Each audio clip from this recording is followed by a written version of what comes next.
Après avoir examiné la géographie des systèmes productifs dans le monde, des espaces productifs et leur hiérarchisation, on va s'intéresser à des espaces qui sont particulièrement actifs dans cette géographie des espaces productifs, que sont les métropoles et les littoraux. Mais avant ça, il faut commencer par présenter l'augmentation des flux dans le monde, et c'est donc l'objet d'une première partie. Nous constatons que nous sommes aujourd'hui, et depuis un certain nombre de décennies, dans un monde de flux, c'est-à-dire d'échanges de biens matériels, immatériels, ce que nous allons préciser un peu après.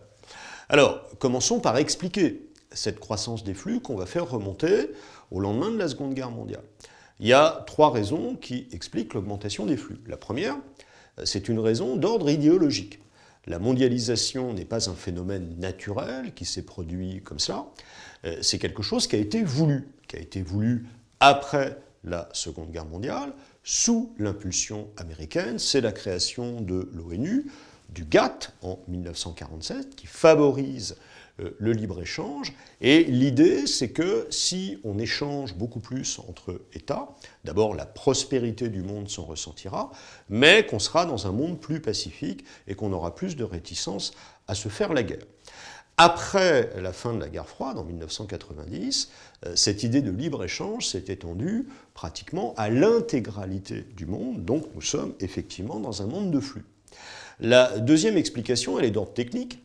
Les transports ont fait des progrès, notamment le transport maritime qui est absolument central dans l'échange des marchandises par la conteneurisation. Le coût du transport a considérablement baissé, donc on est incité à faire plus de commerce, à échanger plus.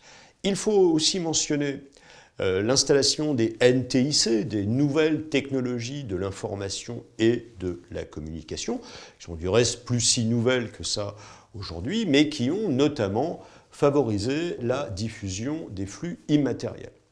Donc ces progrès techniques ont été mis au service d'une cause, une cause qu'on pourrait dire libérale, qui nous dit que le libre-échange, c'est très bien, qu'il faut absolument faire des échanges entre pays, et que le protectionnisme, par contre, c'est très très mal, et que ça conduit à la guerre.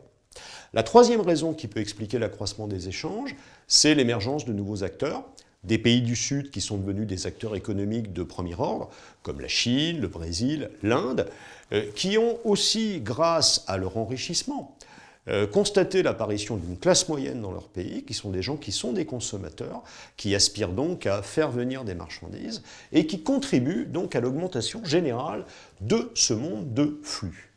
Alors, on va insister ensuite sur la croissance des flux économiques, c'est-à-dire que nous allons laisser de côté les flux migratoires, qui ne sont pas dans la question, puisque nous traitons des espaces productifs et que les flux migratoires concernent les humains. Alors on va distinguer les flux de marchandises qu'on a envie d'appeler marchandises réelles, des flux immatériels qui sont un petit peu plus difficiles à définir. Ces flux de marchandises sont principalement des flux de produits manufacturés, qui sortent de la sphère industrielle et qui sont en croissance extrêmement importante à cause des raisons qu'on a évoquées à l'instant.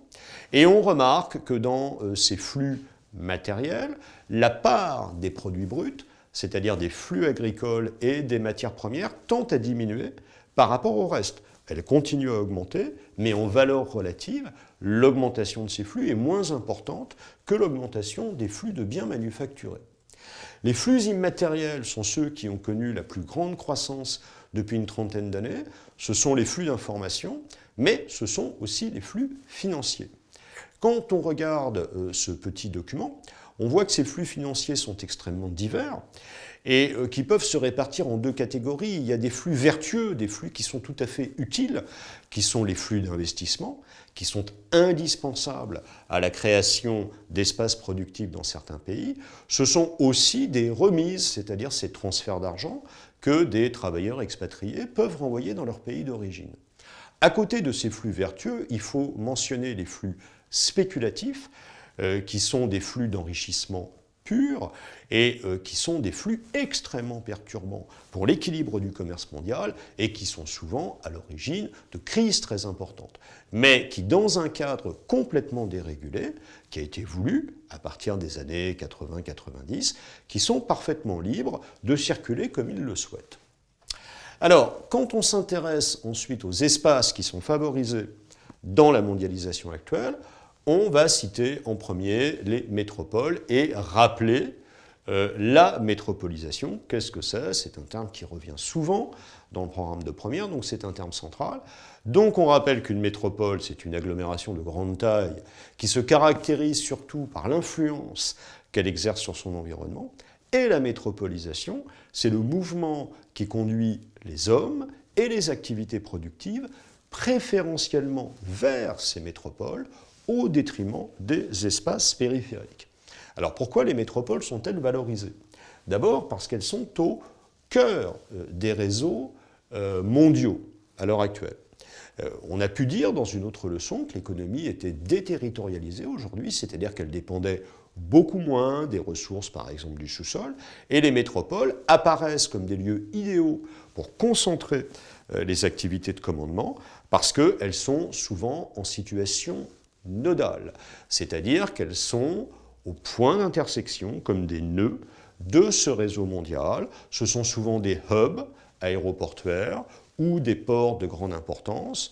Donc elles sont idéalement placées à la fois en tant qu'émettrices de production et réceptrices de production. Du reste, les grandes métropoles mondiales sont organisées entre elles dans ce qu'on appelle l'archipel métropolitain mondial, avec des villes de très grande importance qui sont en communication les unes avec les autres.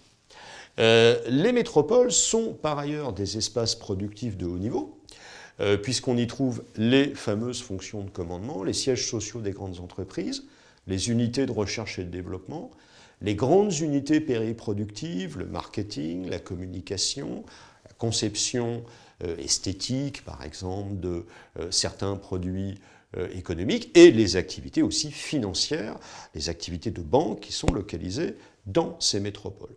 On peut enfin mentionner le cas des technopoles, qui sont des lieux qui associent dans les espaces métropolitains la recherche et la production, et qui sont précisément localisés au cœur de ce grand réseau de communication qu'est devenu l'espace mondial.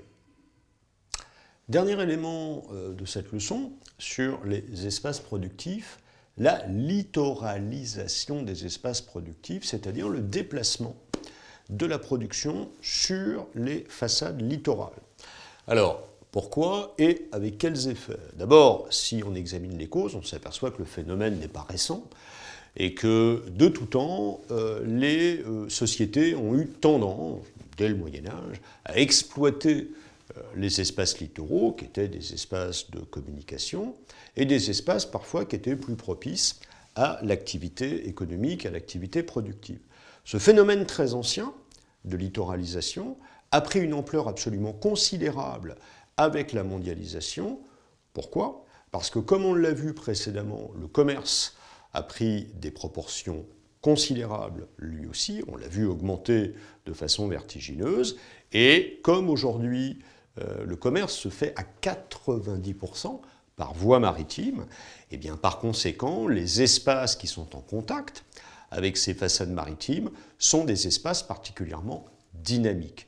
Qu'on pense par exemple à la Chine, qui est devenue l'atelier du monde dans les années 1990, même si aujourd'hui la Chine est beaucoup plus que ça. Donc la Chine, qui est un gigantesque exportateur de biens manufacturés, valorise forcément sa façade littorale pacifique principale pour ces échanges. Alors, quels sont les effets de cette littoralisation? On a une espèce de cercle vertueux ou vicieux, tout dépend comment on voit les choses. Plus les façades littorales sont actives, plus il y a de commerce. Plus il y a de commerce, plus elles renforcent les façades littorales. Et le commerce aujourd'hui, de biens manufacturés, se fait essentiellement par la conteneurisation, c'est-à-dire par l'utilisation de ces boîtes standardisées que sont les conteneurs, et qui facilitent le transport des biens que nous consommons. D'où la constitution de grandes façades littorales qu'on peut repérer sur une carte. La principale à l'heure actuelle est la façade littorale de l'Asie, la façade chinoise, mais aussi complétée par les littoraux japonais, coréens et d'Asie du Sud-Est. Mais il y a également d'autres façades littorales très importantes, façade du Northern Range nord-européenne, les deux façades américaines, Atlantique, Pacifique, voire des façades qui peuvent apparaître secondaires, mais qui ont leur importance au niveau régional, comme celle du golfe de Guinée ou celle du Brésil, qui donne sur le littoral atlantique. Ces façades se trouvent donc en situation d'interface. C'est un terme qu'on rencontre très souvent en géographie, c'est-à-dire qu'elles sont des lieux de contact entre l'espace mondial et les espaces intérieurs productifs des États qui portent ces façades.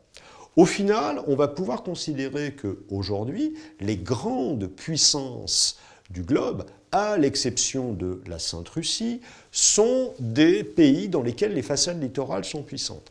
Et on pourrait même employer ce terme de thalassocratie pour caractériser des États comme les États-Unis, ou dans une moindre mesure comme la Chine, qui exercent leur puissance par la mer et par l'existence de façades littorales puissantes.